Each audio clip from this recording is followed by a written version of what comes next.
Welcome back, folks. There you have it. Of course, plenty happening in the world of club rugby. We're going to just very quickly go back to that Peniel Villages clip there. Alistair, contact is now coming. The shields are out. The bodies are going to be put on the line. Managing the injuries at this time of the season is very, very important. Yeah, how you progress your, just looking at that clip, how you progress your contact going in towards pre-season, mid-pre-season comp is important. But you can see there was a variety of exercise going on there. You know, some nice ball skills, but a lot of contact prep. You know, I think a lot of teams find the balance very hard. You know, like at what point do you bring in the contact? At what point do you play these friendlies? At what point do you play the players in the friendlies without also, you know, you risk the thought of injury and so forth? That comes down to coaches' planning. I mean, there's so much guidelines out there to tell you how much contact prep you need to do per week, what type of contact you need to do per week, to make sure that your player is ready over a certain period of time. Yeah. You know, so that's just coaches going out there, doing a bit of homework, you know, following a bit of guidelines, and then assessing what type of player they have, you know, with those guidelines. And then also, you can't just go straight into full contact. No. You know, you've got to build it up. I mean, Roger, you'll know this from your professional background. You know, you can't just go straight into do some fitness, right? We think the boys are fit. Let's go full-blown, full contact. You got to go 60%, maybe then 80%, and then full contact. I think like different coaches have different visions or different ideas what they want to do when it comes to off-season. So I think if most of the clubs is, especially when I talk to about Super B, Super A clubs, they will probably hit first the gym to get a little bit stronger, get the body prepared for what's coming in the following season, and then they start building up on the field, first hitting the bags, and then you full up contact, and then you get into your games. I know we were talking about this a little bit sort of off air, if you want to call it that. But you know, Roger, I know that you're the backline coach at Tygerberg. You're also, you know, throwing your name in the hat with the defensive side of things. But you know, how much of a system do you put in place, you know, from a defensive point of view? How much do we overcoach these players? At what point do we say to them, listen, you've also got to use your rugby knowledge just to sort of express yourself on the field?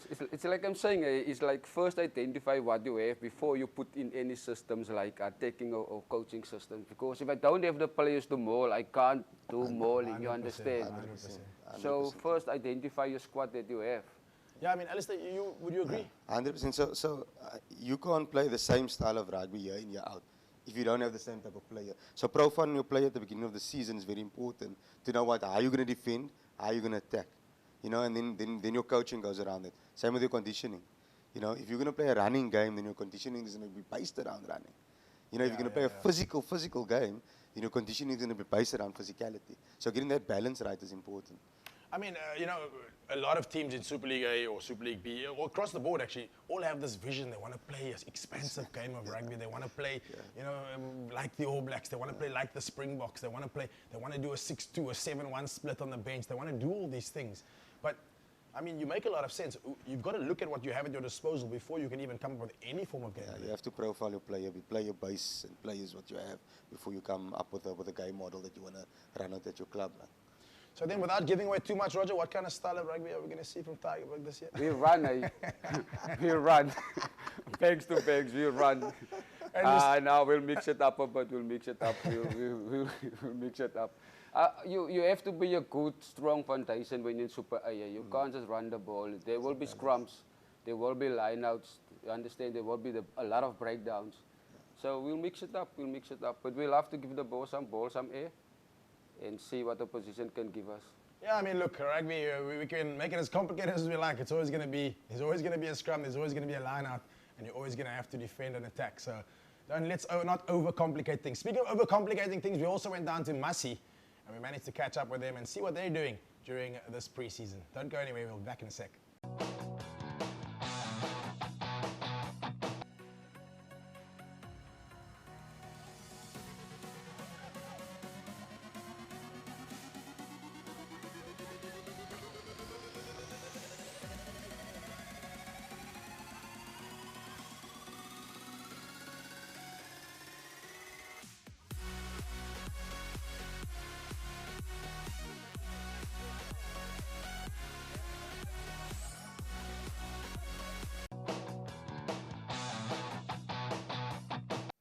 Welcome back, folks. Plenty of chat off air there while we're watching the training of Massey.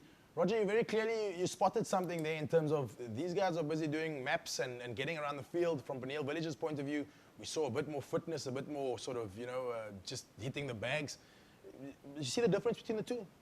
I just think it's where both teams are at the moment. They maybe Peniel just starting now with the off-season or pre-season, while maybe they have a longer, or maybe start a month ago, so which means they will be around that time now by mapping. Have the game plan ready. Yeah, I mean, Alistair, then that brings me to you. I mean, you now got a group of players that are playing Varsity Shield that are already, I mean, full-blown, the whole bang shoot. Whereas you've got a group of players that are probably also just arriving at the club over the last couple of weeks. How do you manage that balance? That's a big challenge because once registration has completed the club, then we got the influx of club players. The challenge is then just how we plan around it, because we have to split up. The varsity coaches coach club as well, so there's a complexity or there's complex around our scheduling. So the whole group trains together at the beginning of the session, then they'll split into varsity group, club group. And then some club players come join us at the end of the session, all depending on the level of the club player, because there's different levels of skill that we're coaching at, and there must be a particular skill level or particular player for the VS squad. So it gets a bit complex, but this is how we manage that schedule, to make sure that everybody gets coaching from all the coaches, quality from everybody. Yeah, very, very tough. Alistair has on his hands there. A whole group of players. I mean, some coaches will say it's a luxury, some will say it's a curse. In Alistair's case, I think it's just a matter of juggling it as best as possible. Roger, just before we let you go, I mean, what does it look like at Tygerberg? Where to from here? And besides now, obviously, your big game this coming weekend, what's the next couple of weeks look like for you guys? So we got, this coming week, we got Robertson. And then we got, after Robertson, we got Kales River, and then Marisperro NTK. So we're building up, and then we got Franshoek, Kraaifontein, and then Brackenfell.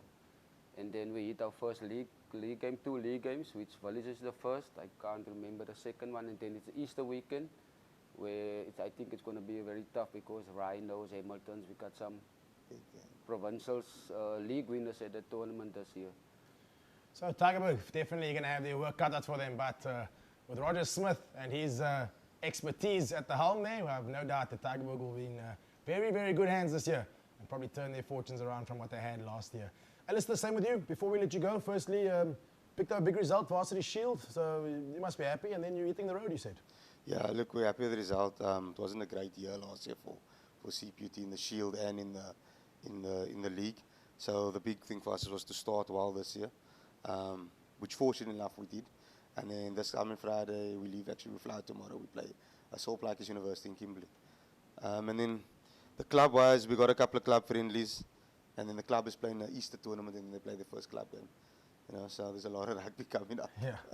Yeah, there is a lot of rugby coming up, folks. There is plenty of friendlies coming up over the next couple of weeks. That's exactly why we have Renzel Botman coming up on the show just a little bit later. That man is the Mr. Club Rugby of late, and we're going to catch up with him. He's going to give us the full rundown of who's playing who in the next friendlies over the next couple of weeks and what we can expect. We've also got Murray Ingram, who is Director of Rugby at NTK, coming on the show in just a couple of minutes, and we're going to chat to him about their plans, where they're at. He was on the show just a couple of weeks ago already. They were full swing underway, plenty of players down at practice, and how he manages that has also been somewhat of a challenge.